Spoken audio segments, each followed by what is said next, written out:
the things they wanted to do, which was getting done. So yeah, I don't think that was his call, man. I think the you know the rug got pulled from under him. I do think there's something else going on with Chivas where it's like they're not getting like just the fact that they can't buy any players or even sell. Like it's so difficult for them to even sell players. I do feel there's some sort of like maybe promoters or whatnot that are like against the team, maybe trying to force somebody to sell. But I do feel something is going on there that's been affecting Chivas at least. Joel, I think you made a point that you said where, and again, this is going back to the Pelay stuff, but you said Leaño's married into Akron, right? Which is the biggest sponsor, right? Yeah. So who do you think is going to be the scapegoat, regardless of what they're paying whomever? Oh, I think most people know. They don't need it because and if you were seeing a lot of the different media when the whole Leaño thing happened, when he had confirmed, a lot of these media guys, they pretty much said how they were disappointed in Pelaez. They pretty much, entre comillas, let it know, like, dude, you sold out, which he did. And we have to think, well, why would he do that? And it's like, he doesn't really have anywhere else to go now. No. Cruz Azul, where he was at. America. Similar got kicked out over a promoter, because he wouldn't get players from one of their main player promoter guys. America, the same. He ended up getting into it with Piojo. No, not Piojo. It was one of the directivos, Pepe Romano, I think is his name, and management wise, and that was the whole thing. But Piojo didn't like him, right? That's why. Like when Piojo returned, Peláez resigned. That was the whole drama. No, it was over Pepe Romano, and they had beef, and he was like, Peláez said, "All right, I'm gonna leave because he no longer was calling the shots. It was and then what happened? I'm referring to the tenure in America. The tenure? Yeah, when Pelais was at America and Piojo came back. Yeah, but I don't think he was gone there. He was gone before that. We need an Americanista here, man. I chime in, but I think it was around the time of I don't know if it was La Volpe or Nacho, but the main guy kicked him out because he said I'm leaving at the end of the season, and God damn, I need a drink. What's the dude's name? Codazo. Azcárraga came into the training and he said, "You don't have to wait, kick rocks." And this from Peláez, dude. Peláez admitted to this on ESPN, and he couldn't say he wasn't gonna badmouth that guy. He wasn't gonna. I got a sound clip though. Hold on. Miguel Herrera negoció su llegada a la América pidiendo a cambio que tú te fueras de la América. Tan sencillo como eso. Eres un estúpido. Perdóname. Lo que te dije, lo que oíste. Vamos a una pausa ya, hombre. Perdóname, ¿me dijiste estúpido? Sí, al aire, lo repito. Con todas las palabras, ¿sí? ¿Pero por qué me dices estúpido? ¿Quieres que te lo repita? ¿Cómo le dijiste a Darwin Quintero el otro día? ¿Pero por qué me dices estúpido? Entonces, ¿por qué le dices estúpido a un jugador? No, a mí no me dijiste estúpido, yo no te ofendí a ti. Yo dije una hipótesis. Yo dije una hipótesis. No, ¿hipótesis o lo tienes probado? Una hipótesis como periodista, una investigación periodística. ¿Por qué me dices estúpido? Porque es lo que eres. No estoy de acuerdo. O me ofreces una disculpa o vamos a tener problemas. No te ofrezco nada, los problemas que quieras. Bueno, vamos a ir a la pausa.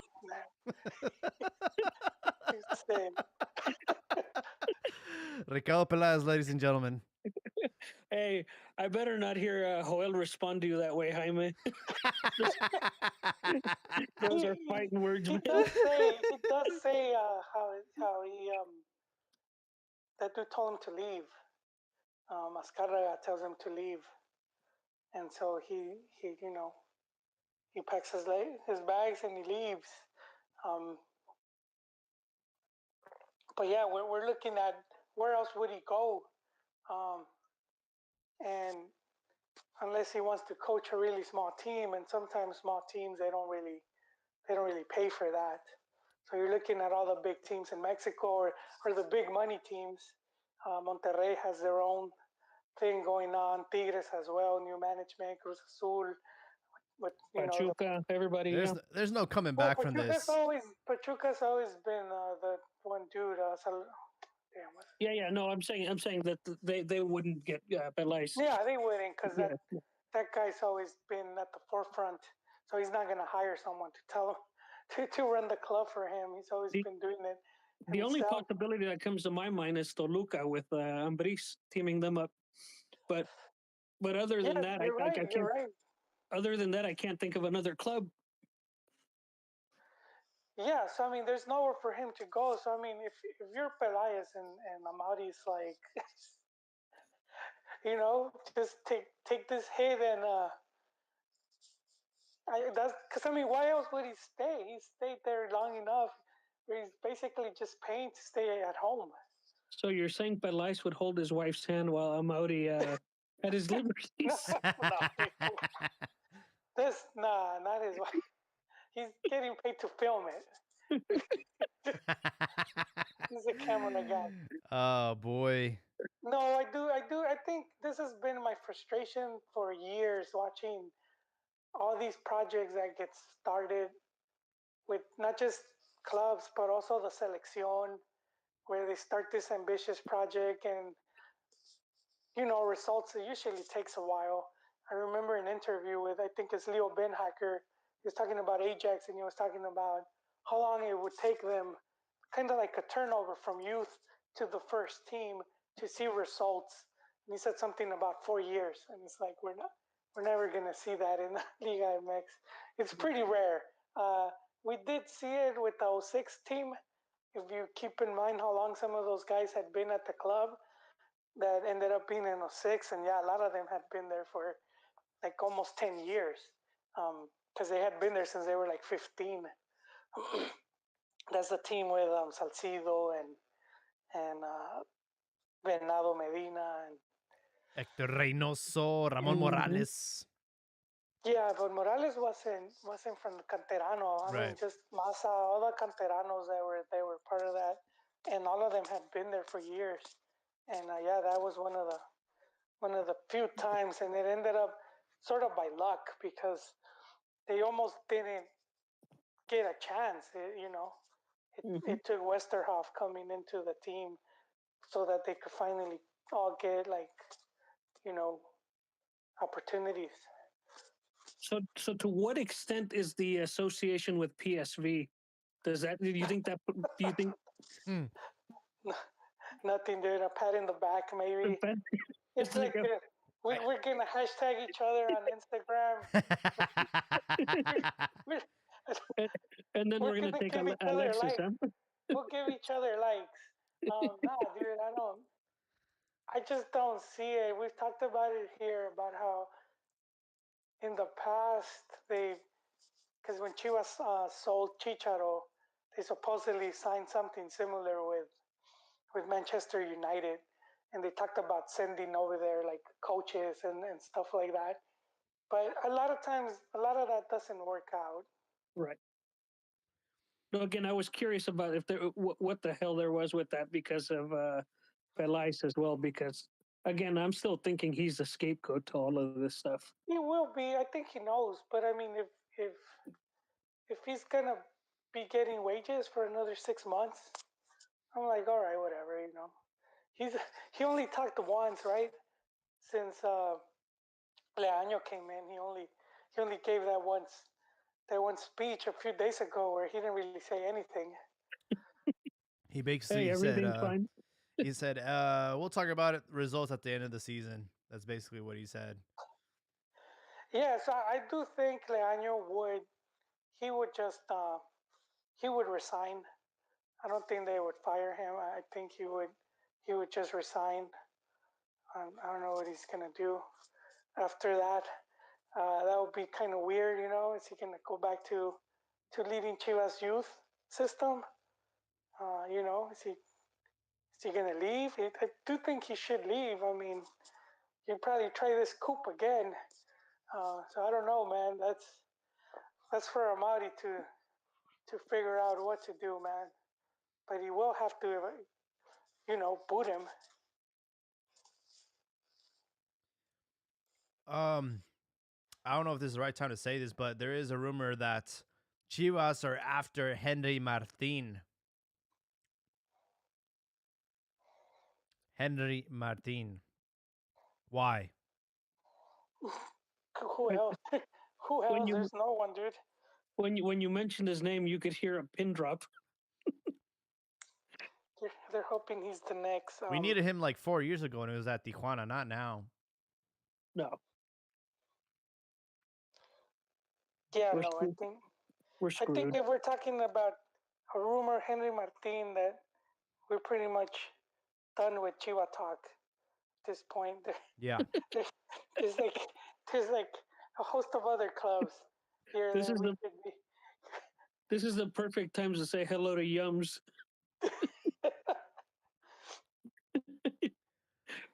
Yeah, no, we should. Well, I think Pachuca. we can talk.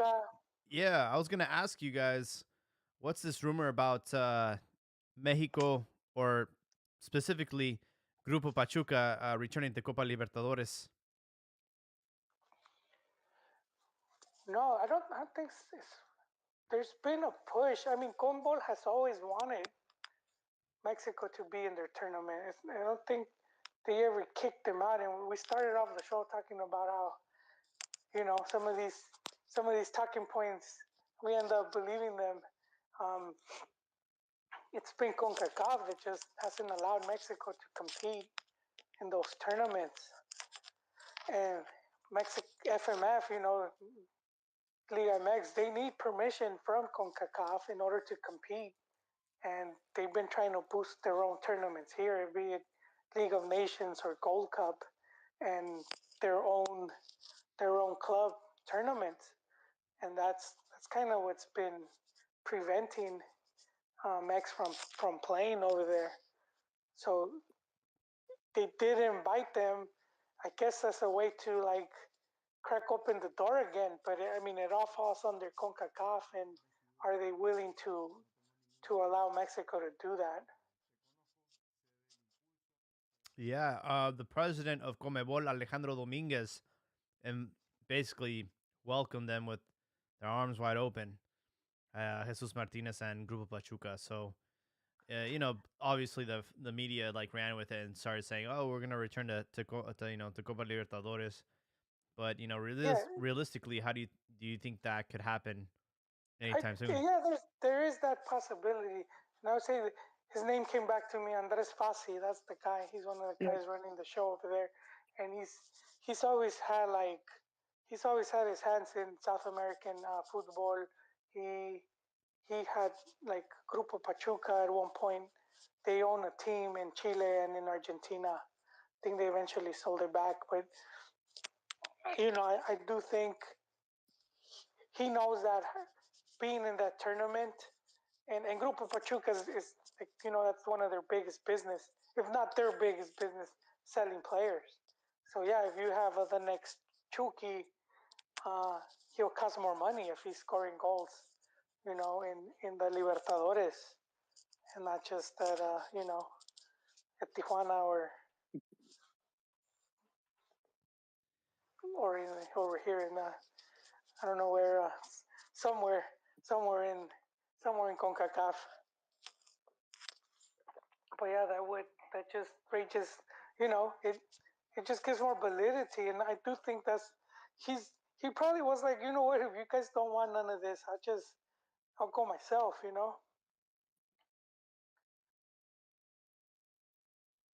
I mean, it would be ideal to get back in Libertadores, but I just have a feeling that CONCACAF is just gonna C-block, everybody from doing that. Because, oh man, I think our club football was a lot better when we were participating. I missed that tournament. I forgot the dude, and he was in one of the talk shows. I forgot what the directivo was, and he was talking about how they had to grease a lot of hands, not just in CONCACAF but in CONMEBOL to get the teams, to get the Mexican teams. They, give a lot of manila envelopes, a lot of gold watches to get that going. So for some of you that maybe you don't remember, when Mexico started competing Libertadores, it was through Venezuela. So because, and I say, well, why through Venezuela? Because you got to think some of the South American teams didn't want Mexico to go compete. If you're Bolivia, if you're some of these like Ecuador, some of these lower teams, Peru, that the Libertadores is your vitrina. You get that big match, especially in elimination rounds, when scouts are watching. But now they know, like they knew how much stronger the Mexican teams were. I mean, at one point they were filled with South American internationals. You would see some of the World Cups, and all these players from Ecuador, Colombia, Chile were all playing in Liga MX.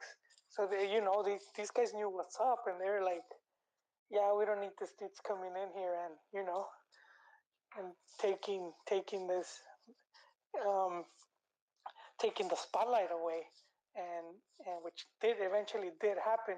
But Venezuela was like, you know what, you guys can take, they will play for the Venezuelan spots, and that's what was going on. You had the pre Libertadores. Yep. Those tournaments seem to go on forever.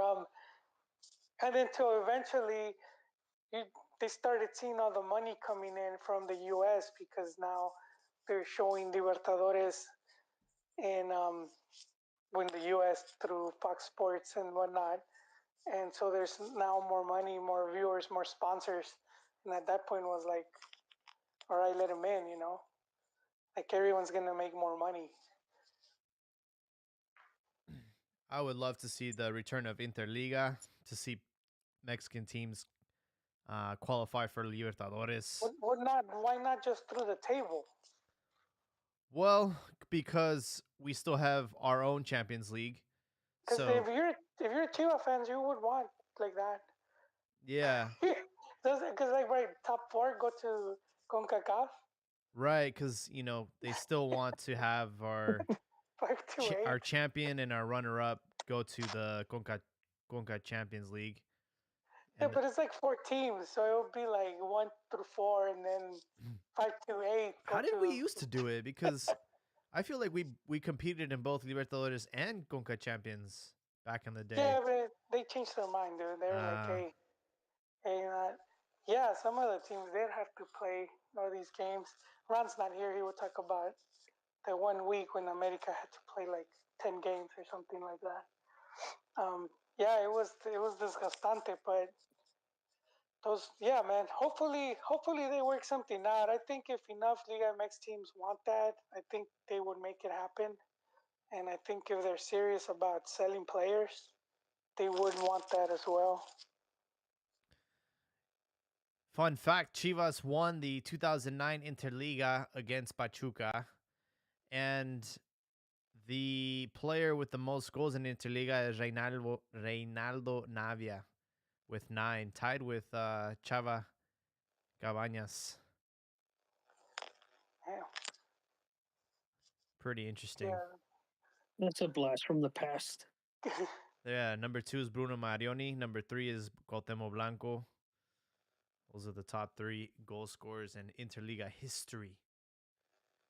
But I don't know. I feel very hopeful after the president said that from CONMEBOL. Maybe it's just a matter of the money and just negotiating terms. But that would be a huge shot of adrenaline to both sides, not just to Mexico, but obviously to the CONMEBOL. I don't even know what channel is Libertadores on anymore. It used to be on Fox. I don't know what it is on now. Yeah, no, nobody watches that no more, dude. That was like the club that used to be hot. Now nobody goes. Anybody could get in now. No. Yeah, I don't know who broadcasts it now. I remember like some of those games, they were pay-per-view in Mexico when Chivas were playing in the semis, you had to like pay for it. You had to like find some bar that was playing it because yeah, it was under a paywall. Yeah, same Copa America. Yeah, that's crazy. It looks like it's on BN Sports now. Oh, no wonder. Yeah. So going over some Liga MX results, match week 13, we had a pretty interesting situation happen with Tigres. They were playing against Querétaro, and Jefferson Sotelo scored the game-winning goal, took off his shirt, and got immediately sent off because he forgot he had a yellow. And it begs the question, like, why did they? I forgot why they booked somebody for taking off their jersey. Do you guys know? FIFA banned it years back. Wasn't it advertising, Yes. Joel? Yeah, advertisement and also different brands. You know, you have a Nike because sometimes some players would have like a sponsorship with Adidas, and I don't think it's been as much as it was maybe going back to like '98. It seemed like Nike and Adidas were going at it, and we had all these great soccer commercials, and they would all like try to sign players, and sometimes that will cause problems once you went into like like the World Cup or whatnot, where your team is sponsored by one company and then you're sponsored by another. We saw that with Jorge Campos going back to '94, right? I think his uniforms were by Adidas. I mean Nike. His uniforms were made by Nike, but the selección was Umbro. So if you see some of the games, there's like tape. You see where there's tape is blocking the logo. I thought it was because like some religions, like I don't know, they can't see men with their shirt off or something. That's what I thought was. No, that was for years too, and they were running around without, As the taking off game the got shirt. more global and more, countries got access to Sometimes it. political stuff too. They would write something political in their body or in the shirt underneath. That's another thing. Yeah, I think there were some political messages, and then I think FIFA also just got tired of seeing like the goldenpalace.com advertisement on the undershirt, It's just yeah, probably just a combo of all of that. Yeah, and also the sponsors too. I mean, they have they were gonna see like how do we prevent some of this stuff from going on, um,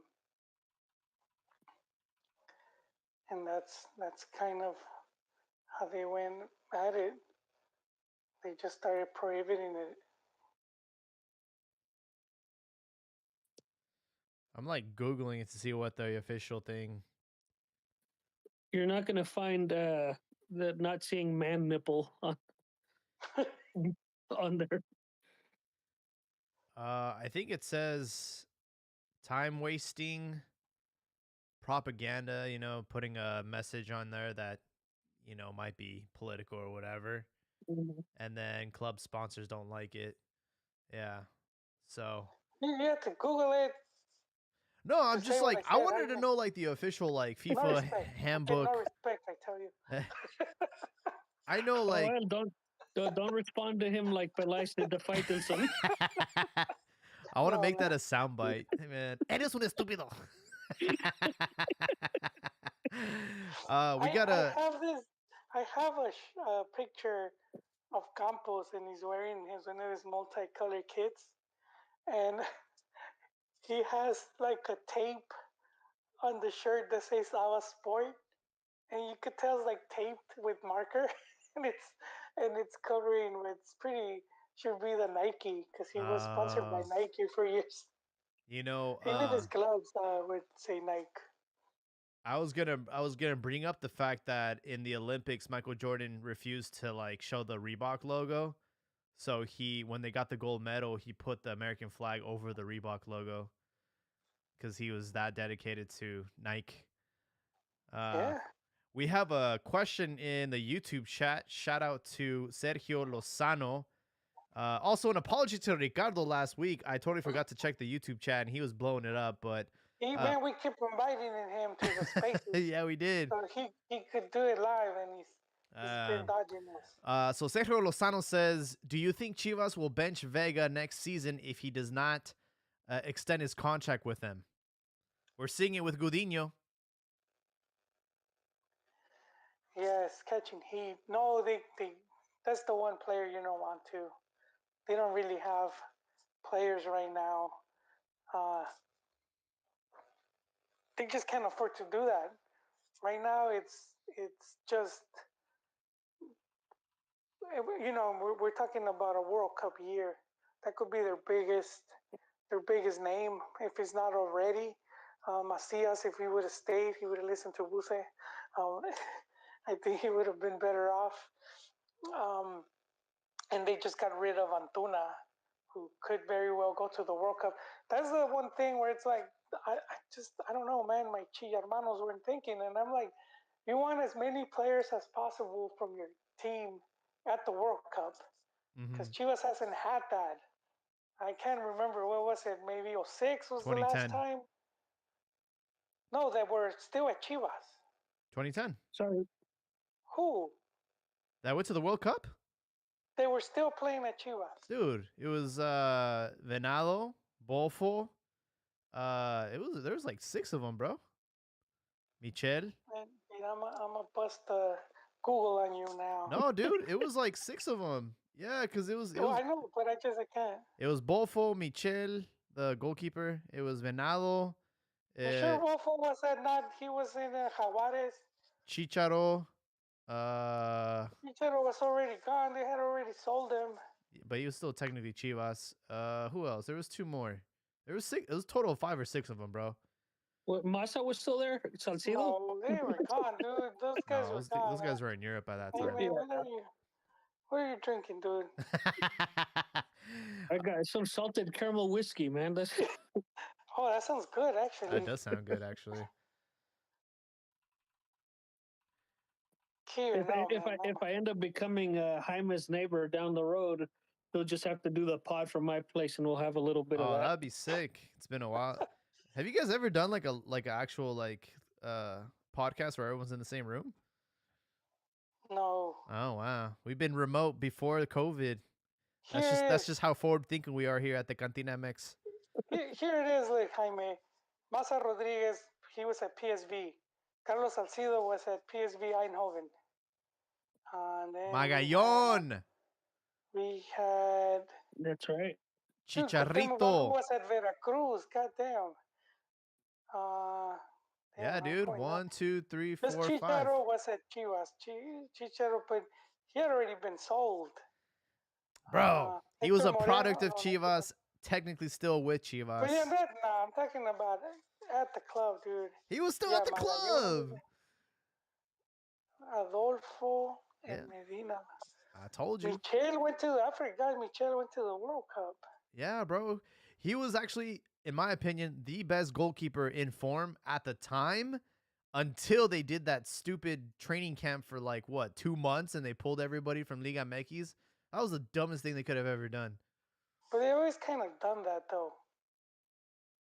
No other country did that, bro.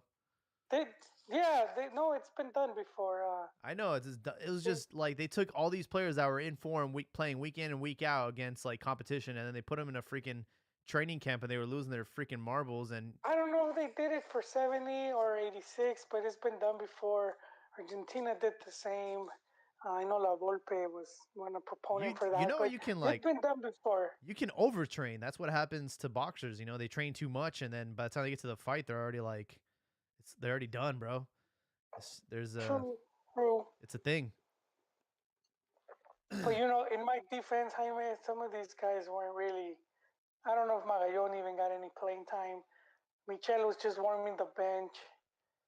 Medina I don't know how many. I don't think he got even that many minutes. Buffalo played one game. He played Argentina. He played one half. He had less movement than the goalkeeper, right? Didn't he play against Argentina? Yeah, he did in the knockout game. He was the secret weapon. Yeah, he was He the was the secret weapon. He's the. You know what I think about when you say a secret weapon? He was like when Michael Scott thought Stanley was a good basketball player, and he brought him to the basketball game, and he didn't even know how to dribble. He's like, "No, you're supposed to be my secret weapon." It's like, "Yep." He was supposed to be the RG killer. I don't think they played him right. Dude, it's Bofo, man. He's hit or miss. But kind of going back to Sergio's question, the reason that this is kind of concerning is because his contract, Alexis Vega's contract, expires in December of this year. And of course, when you're on an expiring contract, you're allowed to sign with another team Yes. when you have less than 6 months left. So, he might leave, and Chivas don't even get a dime. So this is very concerning. Yeah, that could very well happen. And can you blame the dude? Hashtag PSV Eindhoven. Yeah. Yeah. I honestly think he's already got his foot in the door at PSV. I think that's the first player they're going to go after. Probably Nene Beltran, who's having an incredible season. Nene Beltran is he's getting a lot of praise. Tata got to see him. All right, man. This turned into the Chivas pod. Sorry, man. I'm just As much as I like the Goats, we got a bunch of other teams. Yeah. We're gonna scare away the non-Chi hermanos, dude. Just maybe make it to the Liguilla, man. Why are we talking about that? Well, Tata was at the match, the Toluca match, watching whatever shit show that was. The one game he decides to watch, and he watches that one. Oh boy. And at altitude, was it at Toluca? Yeah. Yep. Because he's not supposed to be. His eye's supposed to be like. His eye's gonna pop out of his socket. It's like Total Recall when they're like about to blow up. Because they were talking about he had to move from Mexico City. He might have to go to Cuernavaca or somewhere because it's the altitude's affecting him. But I mean, dude must be committed, Dude, he just that Total Recall, holy shit, man. I was a kid when that movie was just randomly on TV, and it was that scene, and wait, because you're still young, man. I had no idea, dude. I had no idea what was going on. The other one with what's his face? Arnold. Okay, because that's the only one that exists in my book. Get in the chopper. Yeah. But that's a classic, dude. So you were a kid. Did you watch the one with the unedited? So you saw the 3 boobs? No. This was on like cable TV. I don't know. All I know is cable flipping the TV, channel. Which show? That was what cable was about, dude. I do recall. It was like the regular channel, like. I don't know. It was just like a weird memory that thank you for giving me closure, because I didn't know where that scene was from, but now I know.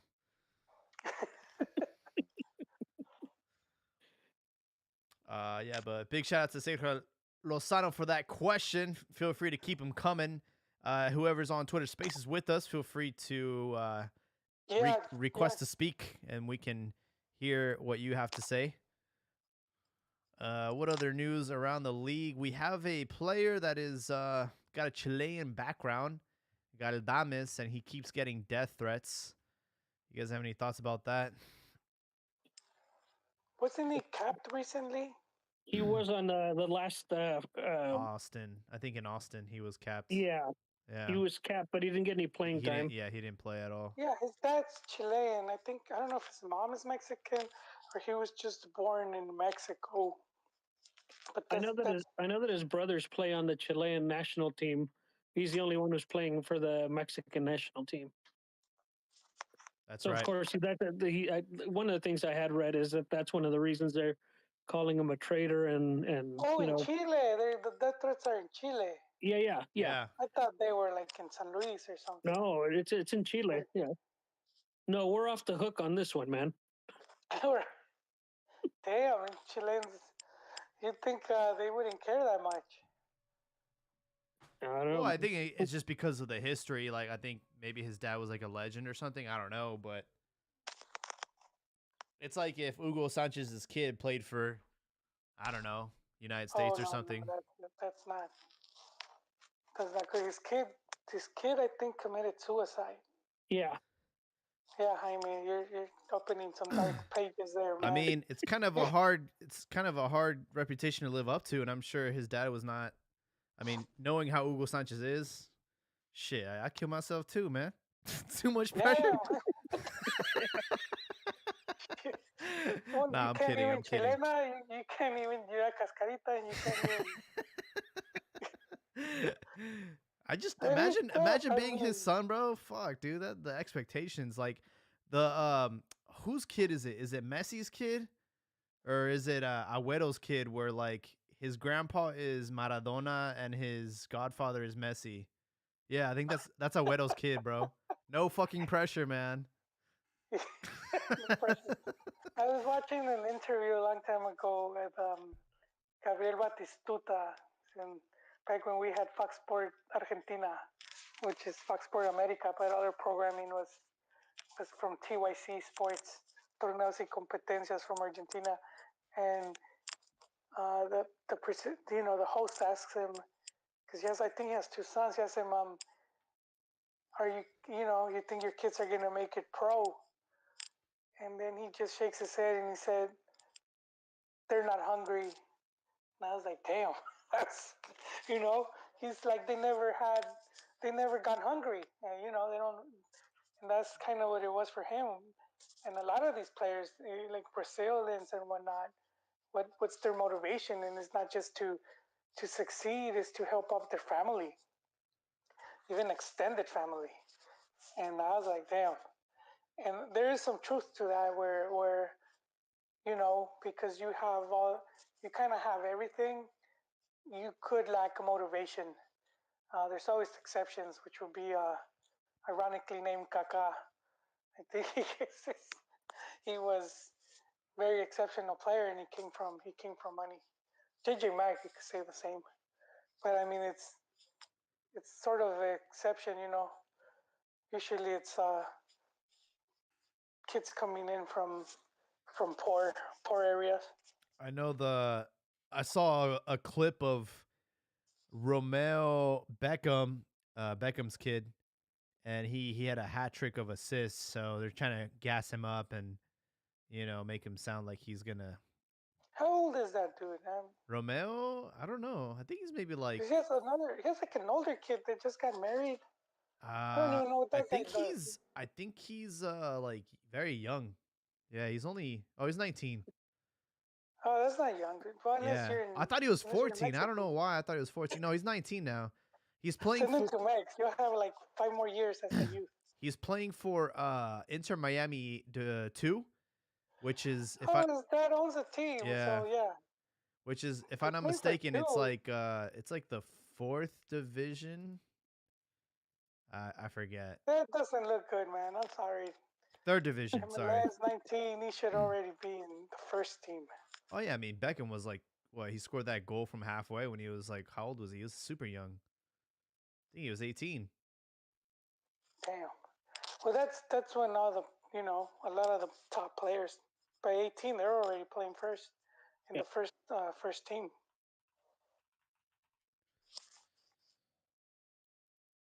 So I wanted to go back to Galdames. Did he get death threats? Did he get called up again or something like that? Or I'm is not that why the sure. desperate? He shared a screenshot of the death threats he gets on a daily basis. It's not the first time he's shared them, and I mean it's just unfortunate that that's going on. It's probably just the same person just giving him a hard time, but The same person with 10 accounts. we call those socks, right? Yeah, sucks. That's true. It seems exaggerated, man. Yeah. I do think though that now because of the internet we are so connected with players now, and it's kind of crazy in a way. Things that you didn't have to deal with back then in the 90s. But now you got social media you got to deal with, and that's always tough.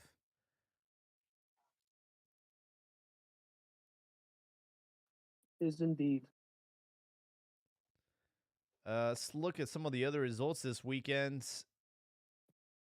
We had Rayados win despite having a man down. Luis Romo scored 1-0 over Santos.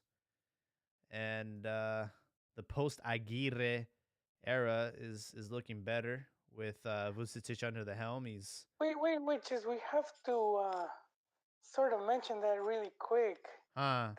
This guy goes from can't beat some mediocre Liga MX teams to beating Atletico within a week. Oh man, yeah, I forgot Aguirre was appointed coach at Mallorca, who are in a relegation battle, if I'm not mistaken. And yeah, after Atleti had that Champions League disaster against City, they end up losing to Javier Aguirre. I don't know. There's some talk that the Monterrey might have, like, some of the players might have just made it, they turned against him.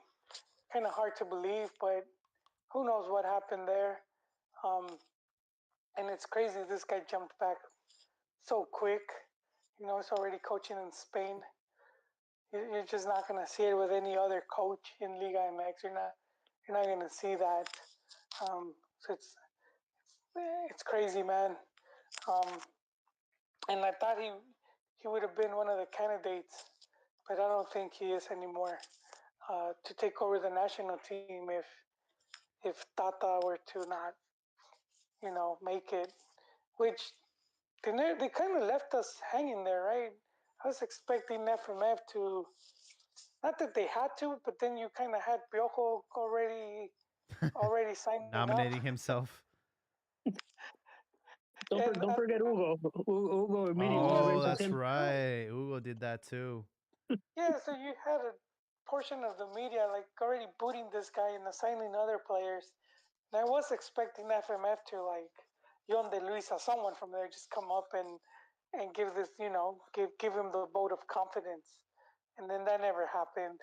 And then there's been this low key talk about his health, and now he might not be able to coach any games for a while. So we'll see, because they're playing Guatemala. When is it, like this week? When are they playing Guatemala? That's coming up, isn't it? Like pretty quickly. I think it's this coming week. When?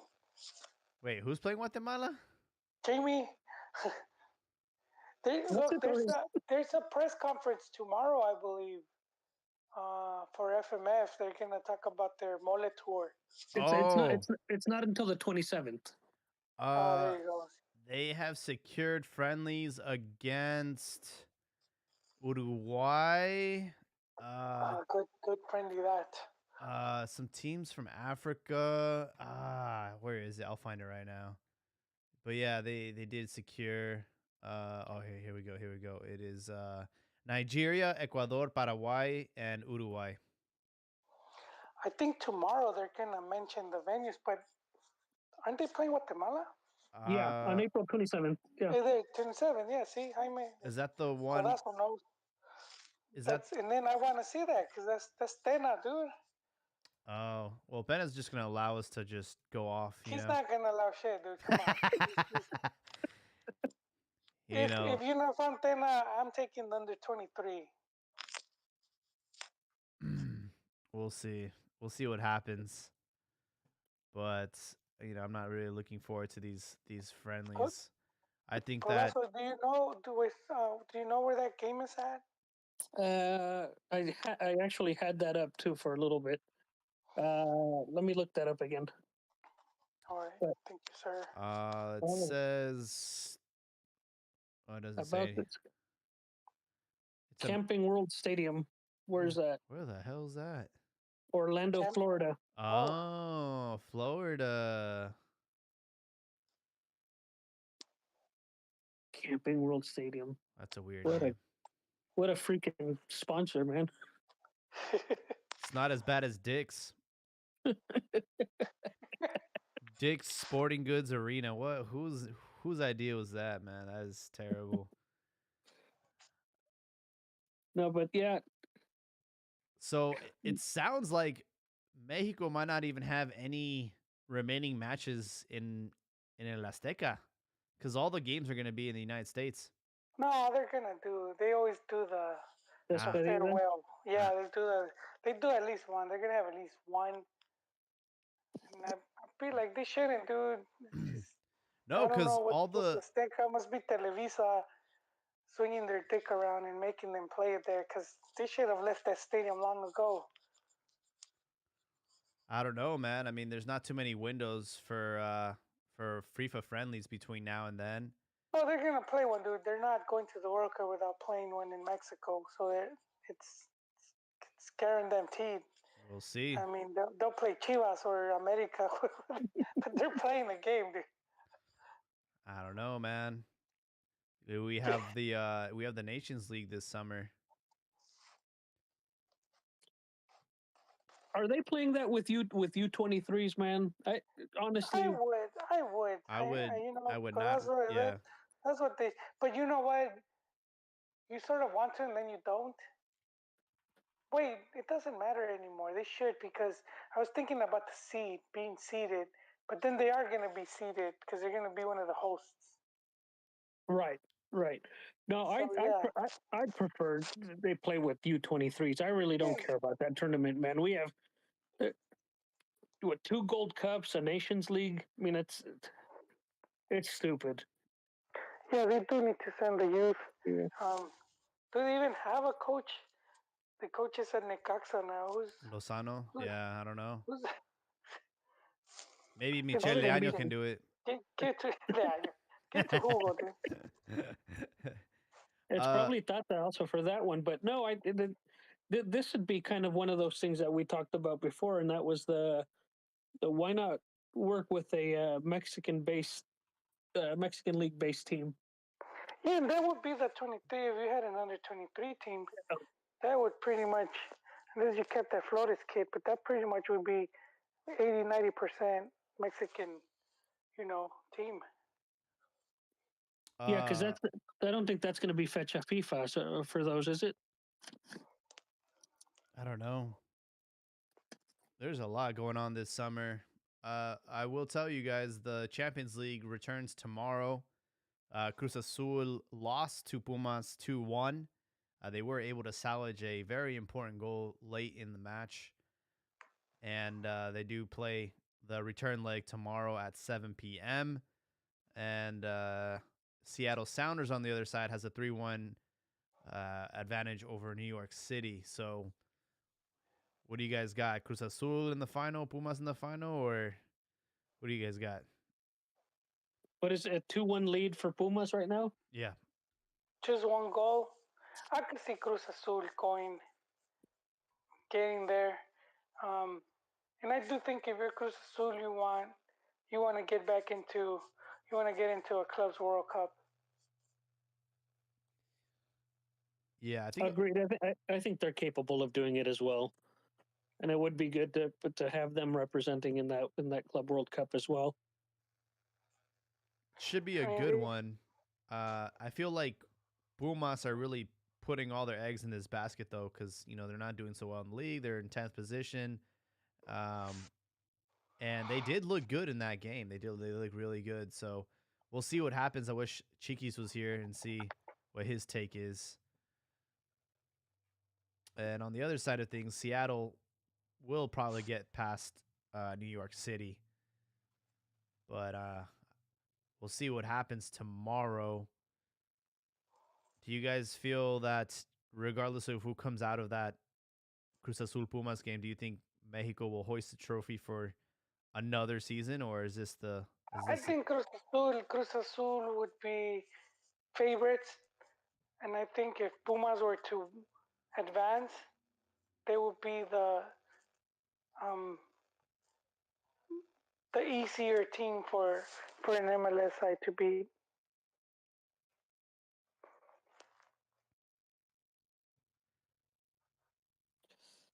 Yeah, I sort of agree with that. But at the end of the day, man, look, I know people are always like, well, can't let MLS win, man. But At some point, they're going to win one of these tournaments. It's bound to happen. It's not, but it's not a big deal. Whatever. I still think Cruz Azul is probably our guy right there. We got to go back to they're bound to win it. We got to go back to the year 2000 since the last MLS team won it. So it's who won it back? LA Galaxy. Yeah, I was 22. Damn.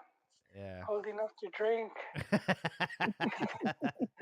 And since 2006, it's been a complete no contest from Liga MX. It's been in their hands since 2006. Not too good for that gap is closing. That's argument. a long time. Yeah, and the one thing is they sort of shoot themselves in the foot because the league here has some of these rules that, like salary cap and whatnot. That thing that sort of like limits. It not limits. I will say prevents some of these from making stronger teams. Yeah. I do have another question in the YouTube chat from Sergio Lozano. Do you guys like the new format of the Leagues Cup next summer? I'm actually excited for it. I'm a fan of both leagues. Just for some context, the Leagues Cup, I don't know if you guys remember this. It's like Superliga 2.0. But they did change the format, so all the clubs in Liga MX and MLS will compete in 1 month over the summer. I do want to see it. I do, and I'm with Sergio here. I've always been a proponent of watching these, having a good proper tournament between both leagues. I know there's a lot of hate, a lot of Mexican fans. I think it's misplaced. You're looking for money, man. You're not gonna get it in Mexico. It's pretty clear. If you're not seeing that, then you're just ignoring it, because the sponsors aren't there. That's one. And that was the question last week about Jaime. You remember the question we were talking about the relegation, why they got rid of relegation, and that's to attract sponsors. Because if you're gonna come in and say, okay, I got 30, 40, 50 million to splash on a club, you're not gonna do it if next season your team is in second division, and there goes your money. But if they guarantee you more time in Primera División, then you're more likely to put that money there. And that's one thing they've been hoping for. And dude, where is it? We haven't seen it. And there's some big companies in Mexico like Comex and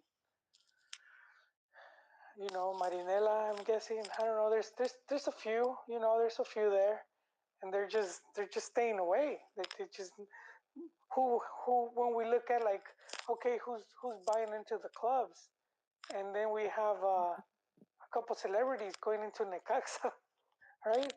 Bunch of randoms, UFC fighters and whatnot. I don't know half of these people, but they bought a team, and then you have Atletico Madrid, and that's not, all due respect, that's not the sponsors that Liga MX wants.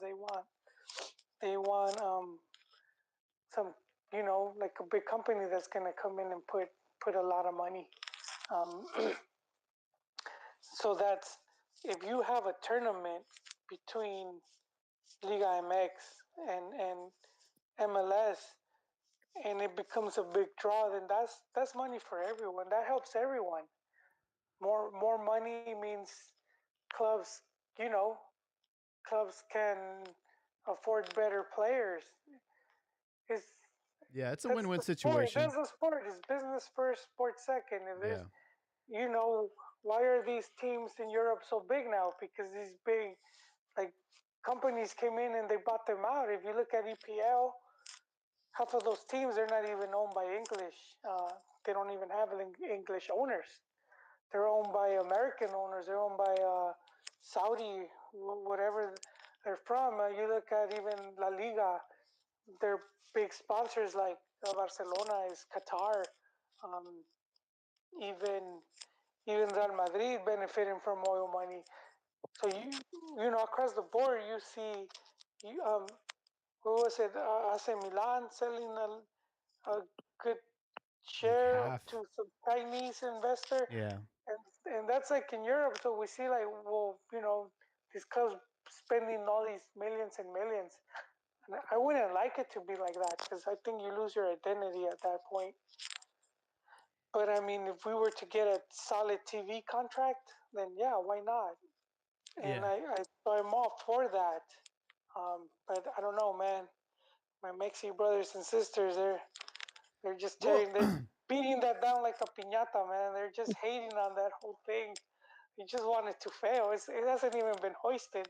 They don't even know what candies are in there. They're already like well, throwing rocks. I think where a lot of the frustration comes from is like it's all this wasted energy and effort when they should be trying to get into Libertadores. And I'm just saying Liga MX, but MLS too. That's the tournament that's gonna have more benefits. This one is fine. I don't see it any different from the Conca Champions League. I do feel like it's going to be the same suspects. It's going to be a lot of Liga MX knocking out MLS teams, and we might even see a Mexican final. So it's like, what incentive is there outside of money to like play this tournament every single summer? I'm not sure, but we do have people in the YouTube chat that are excited about it. I had Pepe's dad. Maybe Ricardo Pepe's dad. He says, I like the format. Good competition for both league and MLS. Oh, good competition for both leagues. And MLS will have a fourth DP. Should make things interesting. Yes. That always sounded weird to me, Yeah. We're a family show, so I'm not gonna say why. But he's completely right. I think that means designated player. I think that means like another extranjero, if I'm not mistaken. But yeah, that having that extra slot means some of these teams are gonna be able to bring in more firepower. Well, and for the Mexican teams that aren't any good, if this is in the summer, it makes for a good preseason. That's these true. Are going to be good, these are going to be good warm-up games for them as well, right? So there's a lot of benefit to it, right? A little extra money, good solid preseason. Dude, it is, and I was like, let's not talk about the goats. You're talking about them again, but they hurt a lot. Well, just because to me they're one of the big examples of a team hurting for money. And with the whole COVID and whatnot, not able to do, because they would do their own preseason mole tours in the U.S.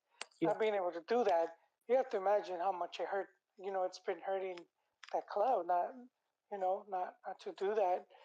Just a few years back, which is pre-COVID, when they played the embarrassing tournament that they had no business when they played what's called International Something's Cup, and they were playing like Porto. They were playing all these top European teams. Milan. Oh, I remember that. Like, who signed off on this, man? With the club they had at the time, I was like, no. Was that when Marco Fabian scored on Barcelona? No, that was a separate friendly. Man, that was years before. That was a great goal, though. Yeah, it was. Did he score a hat trick? He scored 2. Yeah, two. That's right. And both of them were golazos. Yeah, they were, man. But just to be clear, though, I wasn't trying to make an excuse that Mexican teams will be on preseason, because the teams that are competitive, they'll be ready to go, even if it is preseason. Right. Well, actually, it's finally some karma because MLS teams complain about Conca Champions because they're still in preseason, and they can't though because they made their own bed. Yeah. When they set the calendar, they kind of made it different from the regular soccer calendar. Yeah. So I don't want any more excuses when these preseason Mexican teams beat MLS teams that are in the middle of their season. I don't want no more excuses. But I do have a question. Who's going to watch like a Cincinnati versus San Luis or a, Vancouver versus Necaxa? Like, who's actually going to be invested in these matches? I will watch it, Jaime. Given it's the right time. I mean, maybe that's the day for salted caramel whiskey, man. It is. Yeah, I do think for selfish reasons, the only silver lining I see is I'll be able to get on the pitch and take photos. But outside of that, these games don't really do much for me. They don't put a lot of lead to the pencil. But how do you guys feel about Chicharito continuing to score goals week in and week out? And it just keeps becoming more of a bigger thing. It's very clear that he's not going to return to the Mexican national team. But do you think maybe he might? I don't know. Nah, whoever has the gripe with him, man, is really holding on to that real tight, man. So Yon de Luisa. if it is Yon de Luisa, is it because his wife got bumped from a flight or something? Yes, sir. No way. That's the rumor. If that's what it is, it's petty. And look. I mean, it's.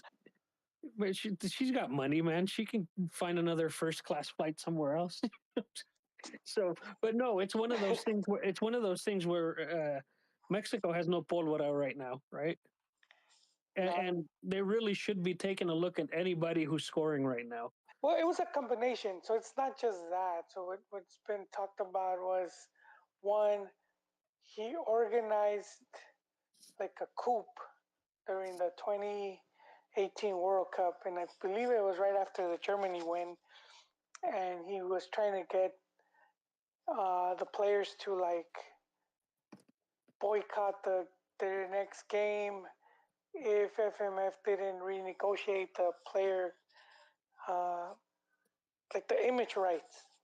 So like if so if you're with Selección and you have like a sandwich or whatever, and I guess they felt they weren't getting the proper cut, and we actually ended up playing a clip here from Guardado that pretty much verified that did happen.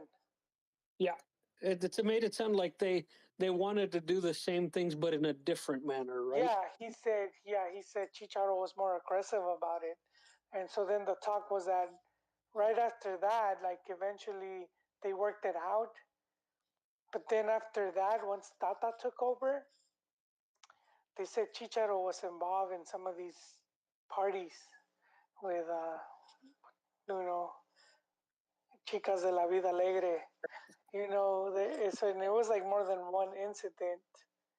And one of them was like these girls, they sort of like threw the team under the bus because they were like putting it on social media. I don't know if it was Instagram or TikTok, but they were pretty much showing inside the hotel room and whatnot, and fans pieced it together right away. And it's like, damn, that's maybe not fans, or could have been journalists that knew, but it was like, this is the exact same hotels where the Selección is at. How are these girls in two different venues in the exact same hotel? And so that's when they found out that it was like Chicharo had one of the people from FMF like hooked the girls up with the flights and the hotel and whatnot. I'm here for the gangbang. And I think that the combination of all those things was like eventually it was like, you know what, F this guy. And I think that that's taking some of the heat. And if you see some of that going into some of these things that happened, Tata had actually been backing the players up. But I think it got to the point where it's like, it's Tata's boss telling him, you know what, fuck this dude. Yeah. If you still want to go up for bat, you're gonna pack your shit and kick rocks. Yeah. And that was think about it. Ideally, you call the guy up for that Guatemala friendly, man. Yeah, right? He would have. He should have. Right. That's the thing. But again, if he has too many enemies inside, not just the Federation and stuff, but if there's players that have a beef with him. That's another thing, and what? I think that's a misdirect. I feel that's a misdirect. Misdirect? Like, like sort of like throw you off. Because it's like, have you ever heard someone say anything? And we're going full circle now because we talked about how things you eventually find out. And it'll probably be 10 years from now. Sorry for disappoint you guys. It'll probably be 10 years from now when It all they'll comes say, out. yeah, because Blanco, Blanco ended up having problems with Pavel Pardo and Jorge Campos when they left them off the World Cup with La Volpe. I didn't know that, but Yeah, was he Brody those guys. Brody didn't go to 2006, did he? No, he was like Oh, an assistant. he was the manager, right? Yeah, yeah, yeah. He was like an assistant to La Volpe, That's right. That's and, right. and Blanco was like, dude, I've been playing a lot. I need to rest. Can you not call me up for this tournament? I just need to chill. And he wanted Netflix and chill. And they supposedly say, yeah, it's cool. And then they use that against him. Oh. Yeah. Wasn't he injured though, Joel? Also, like leading up to the World Cup, or was it just not? Was it not a serious? It just wasn't a serious injury, or Who? Cuauhtemoc leading up to No, the. it was just rest. He just wanted to rest because he had No, been. but that was confederations though. But Uh, after that, leading up to the World Cup, I remember hearing something about an injury. But again, it's been so long ago that I. oh yeah, same. I don't think it was preventing him. Mhm. But I mean, regardless of that, they used the whole he turned down the confederaciones as the excuse. I see. You know what was sad though? You know what was more sad for me? That they supposedly organized a protest. These Mexico fans were gonna go protest Mira del Ángel, and there's like 3 people, man. God damn, dude, fucking Mexicans. They should have been, dude. This Blanco, man. He's our Maradona, dude. They should have been riots. Yeah, but and they I don't know, just man. like At the time, the team was gelling, man. They were playing great. They were ranked 5th in the world, and Cuauhtemoc just didn't fit into that system. We had Sina. oh, we can Jaime.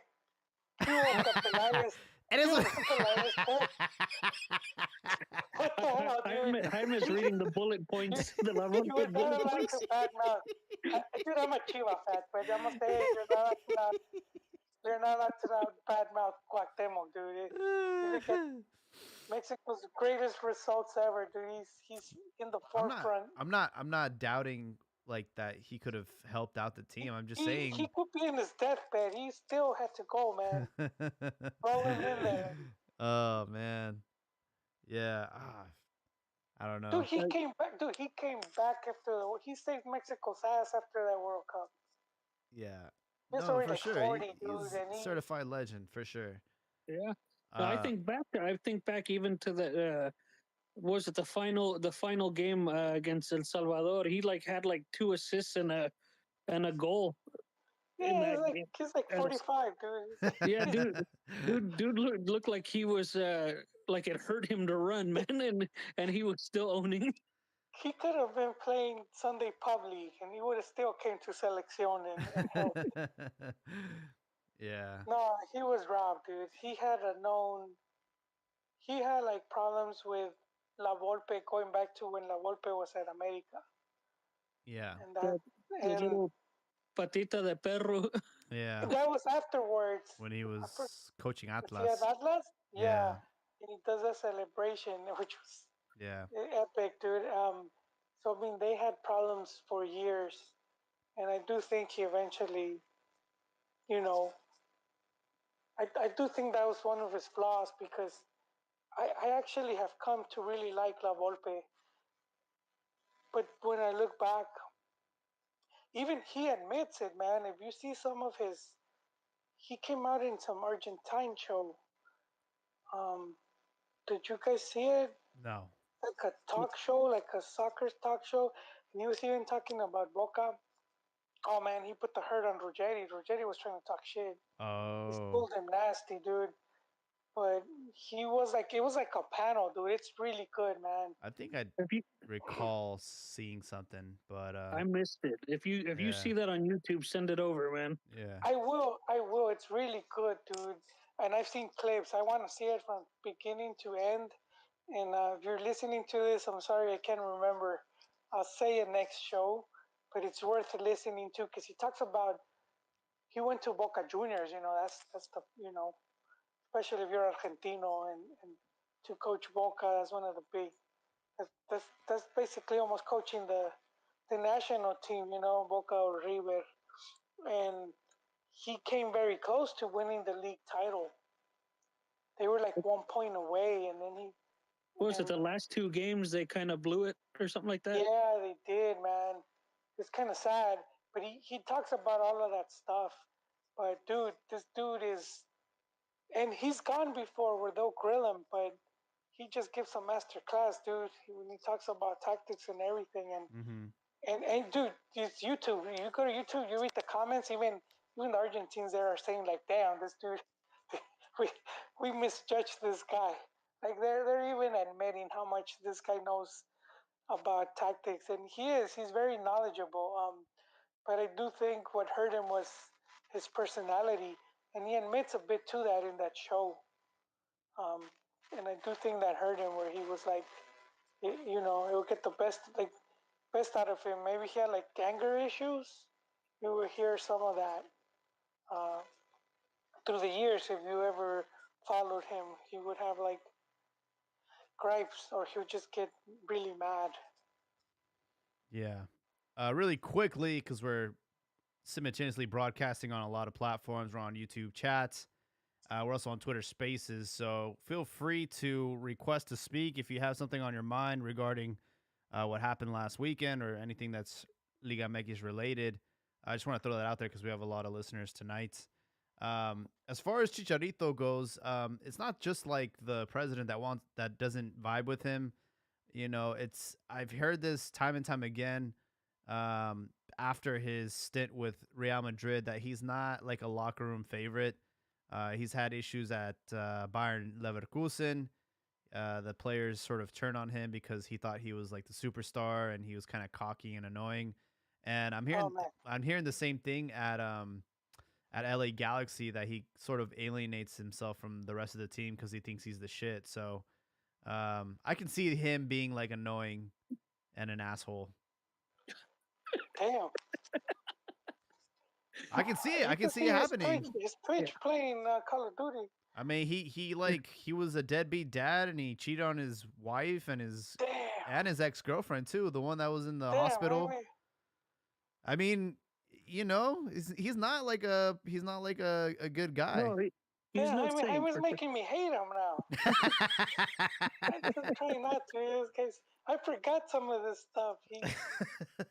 That's savage. While in the hospital. Yeah, Narizona, I forgot her name. Lucia. The Spanish reporter? Yeah, she was like dying or some shit, and he was over here cheating on her. Just being pito loco. Damn, dude. Yeah, and then he knocks up this Australian model, has to do a shotgun wedding, and then has 2 kids and starts cheating on her too, man. It's like, he's not a good guy. No, he come across as one though, you know. He has got like that face. He looks innocent. Yeah. No, but I'd heard a lot of the same things that Jaime had, as well as they just get irritated with him and his yelling on the field. So can we blame John De Luisa now? No, Codazo for all right. His wife. But man, we're gonna blame his life. We're gonna blame his life coach, man. Here's my criticism with all this, though. If you're a world-class manager, you know how to handle personalities inside a locker room. Look at Sir Alex Ferguson. He knew how to handle players like Beckham and Cantona and all these players. And it's just like, it's like that is part of your job as being a manager, is being able to handle a player like Chicharito. And I feel like you're taking the easy way out by like just not capping him. I think that's unfair for everybody because he could still be useful. He's scoring goals. And but if Jonas De Luisa's telling Tata, like, not this guy. Yeah. I just feel mean, like it's a lose-lose situation for everybody involved because yeah, I'm he gonna say could it be. again, Jaime. 10 years from now, we'll know the truth. Hopefully, it comes out sooner 10 than years. that. Hopefully, it comes out on one of Nah, his it's like Warzone streams during the World Cup. You know, he's just like, it, it might, like fuck Yon. "Hey, I'm calling this right now. I bet you if he does not go to the World Cup during that Mexico versus what's their first game? Who do they play? They Mexico. play Don't they have Poland. Poland? Yeah. Oh, dude, he's gonna be streaming Warzone. Watch. I bet you anything he's gonna be streaming Warzone during that match. Hey, speaking of, did you guys see this? Like this dude that does he does like he did this clip where some Argentine guy and he's feeling conflicted because Argentina has to play Mexico. Oh, I haven't seen it yet, so don't ruin it for me. But yeah, we'll definitely link that somehow. But yeah, that guy's he has a great YouTube channel. He's done some where he's with his wife and they talk about soccer and it's like Hero they're like little clips. Hero Frijas? It's a weird name. Yeah, you have to spell it because at this point I have Yeah. no idea how you. JEROFREIXAS. Yeah, he's really funny. I remember he had one about Messi being expensive, and you know he just was explaining why he's expensive. I don't know. He's just funny. He has a YouTube channel too. Yeah, this one his latest one and he says he's conflicted because Oh, dude, he doesn't want Argentina to play Mexico yeah and he wants to talk to his wife. yeah. I was tagging him after the draw because I'm like, dude, we want to hear what you have to say about this, you know. I think it worked, Jaime. I think enough people Oh tagged him yeah, that absolutely. he made that. And a lot of these guys get, when it comes to social media, Mexico's the biggest. So they do always give props. Yeah. And this goes since before social media, even for like music and whatnot. Mexico's always been the big market. Yeah, I saw the first response to his tweet was somebody photoshopped the Argentina flag with like the Mexican crest on the middle. Yeah, it's pretty funny. Well, boys, we've been at this for over an hour. We have any closing thoughts before we put a bow tie on episode 330? Yes, Jaime. My closing thought was you went too chivas on us because we have a whole league to talk about, and man, look, hold on, Jaime. This is gonna be like a 10-minute closing thought because there's top to bottom. Hold on, wait, here it is. Just play the soundbite. Eres un estúpido. That's all. Jaime, can you edit that and keep that? I'm gonna put it to the sound pad for the next episode. My closing thought's gonna be on the league. First, Pachuca. I mean, we have to give props to them. Just being in first place, they just did a pretty big turnaround. Tigres, they're in second. You did talk about their win, but I mean, I'm glad it's going good for Piojo. You know, things are going well for him. Puebla, dude, third place, and that's the coach that's been on everyone's mouth, Larcamon. And then you're a big Chiva fan. There's that rumor he might go there. There's the rumor he might go to America. So I've said why I don't think America's waiting for him. Atlas in fourth, still staying relevant, the defending champions. Cruz Azul in fifth, not too far back. And Cruz Azul, we already said it, they're fighting two tournaments. Monterrey in sixth with Buse. They've sort of had a turnaround since Aguirre left, and now he has his revanche against Chivas. So if he beats Chivas, he could jump to, he might be able to jump to fourth or fifth, but he's gonna be up there, man. I could see Buse fighting for for the league because Monterrey is stacked top to bottom. So definitely have a, they're definitely contenders. Leon in seventh. That's another, because the coach almost quit, Jaime. See, we forgot that. That's Holland. um, another big name coach came in, and he had handed in his resignation not long ago. But seventh place, that's not bad. Uh, and the other guy that was people were talking about, he's gonna get sacked. Nacho, he came back with his tail between his legs because things didn't go well for him in second division in Spain. But he's in eighth.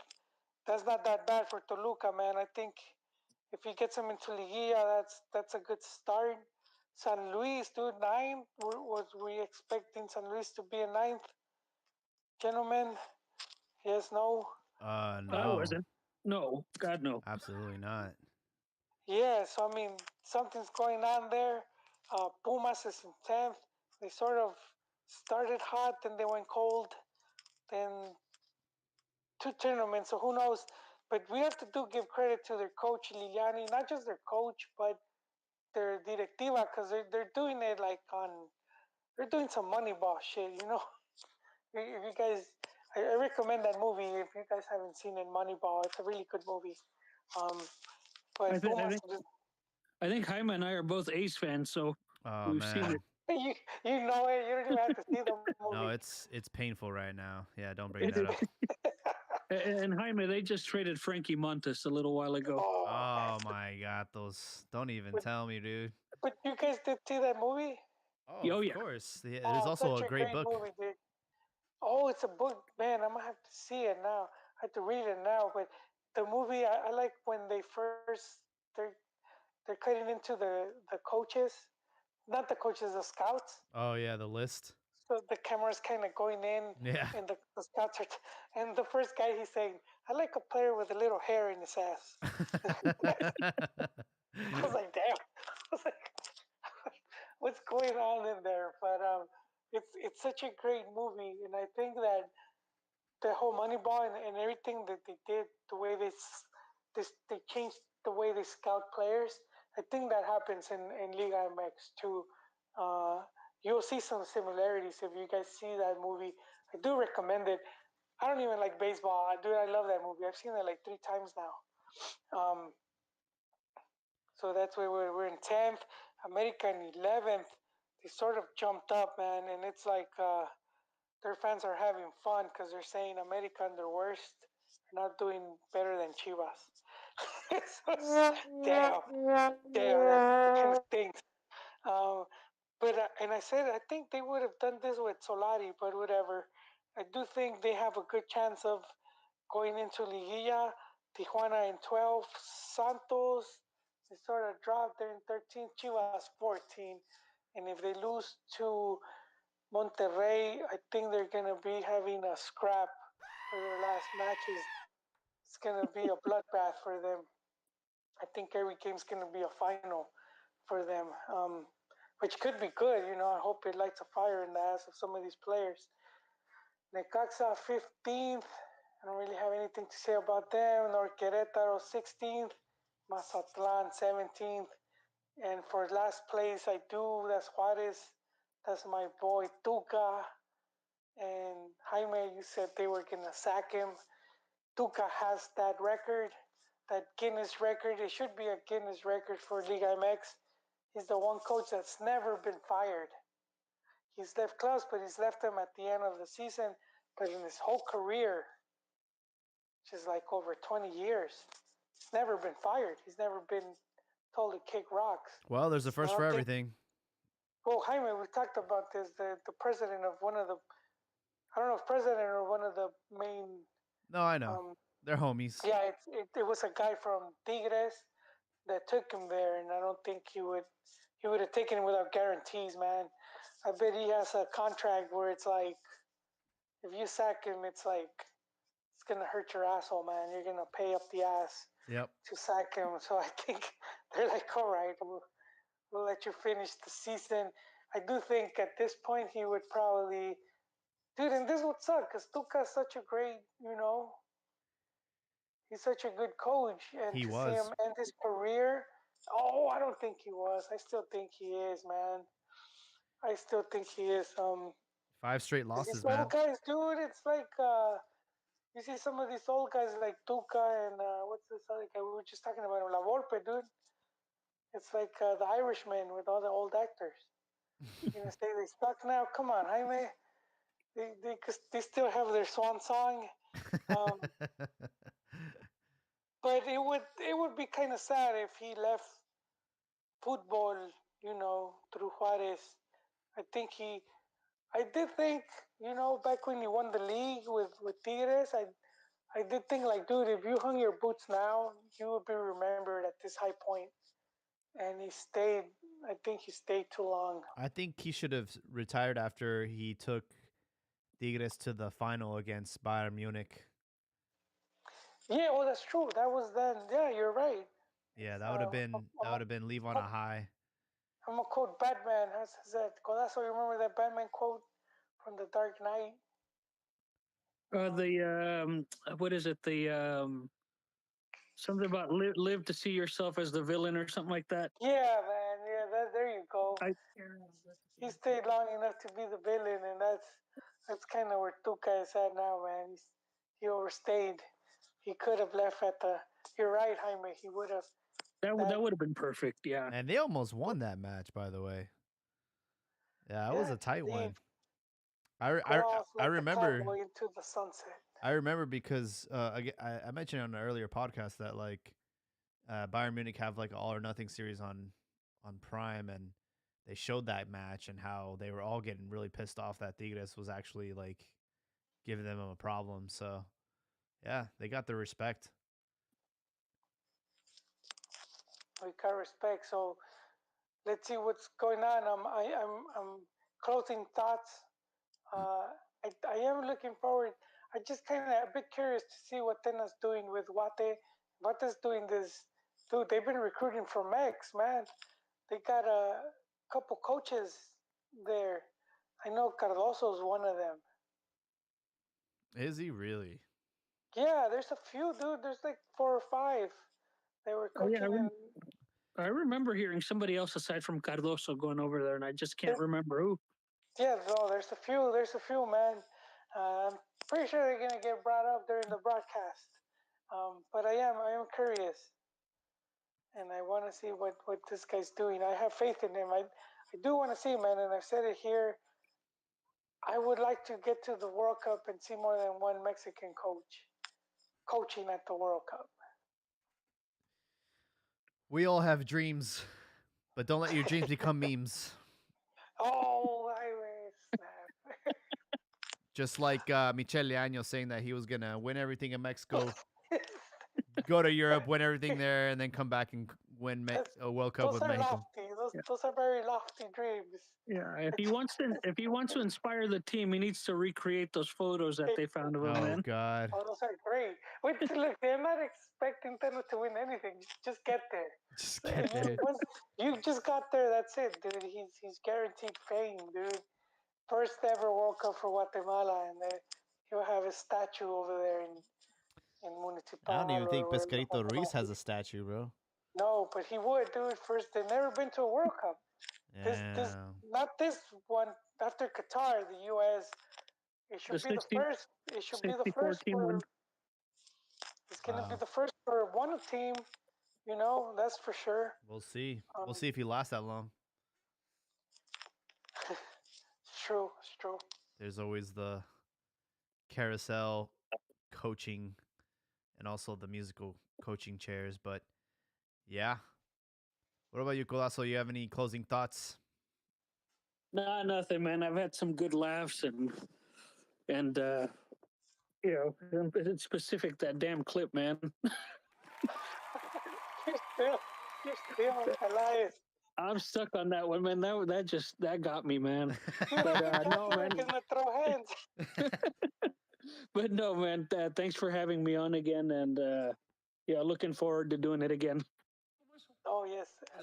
Anytime, Codazo. Lo que te dije, lo que oíste. Vamos a una pausa ya, hombre. ¿Me dijiste estúpido? Sí, al aire, lo repito. Todas las palabras, ¿sí? ¿Por qué me dices Lo estúpido? repito. ¿Cómo le dijiste a Darwin Quintero el otro día? ¿Por qué me dices Entonces, estúpido? ¿por qué le dices estúpido a un jugador? Yo no me dijiste estúpido, yo no te ofendí a ti. Yo dije una hipótesis. Yeah, that was a classic. That's probably the best ESPN Deportes clip ever. You know what? We need to add some context to it because Patterson is a big dude, man. he's like 6 foot. He's like over 6'2". He's like 6'2" or taller, dude. Sideways? Or Nah, homie. No, he's I ran tall, man. I ran into him at the Home Depot Center oh at the shit. America Cruz Azul game. I don't know if it was Interliga. It was one of those cups, and I ran into that. He's just fucking tall, man. Elias is no joke either. He's about 6'1". So there's some big dudes, but I think Elias is obviously he's it's an athlete, and this other guy was a doughboy.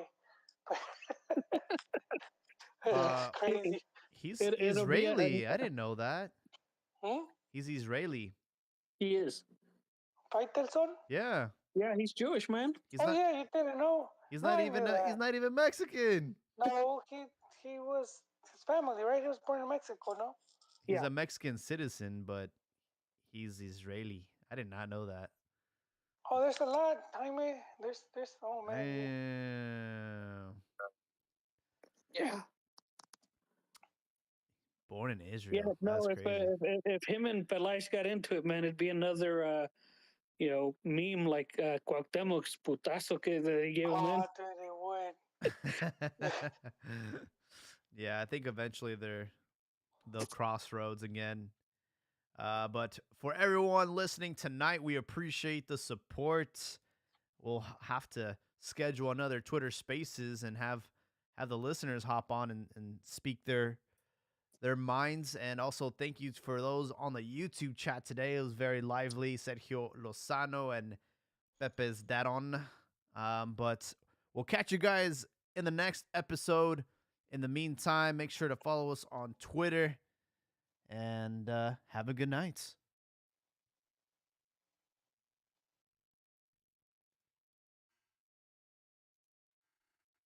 Oh.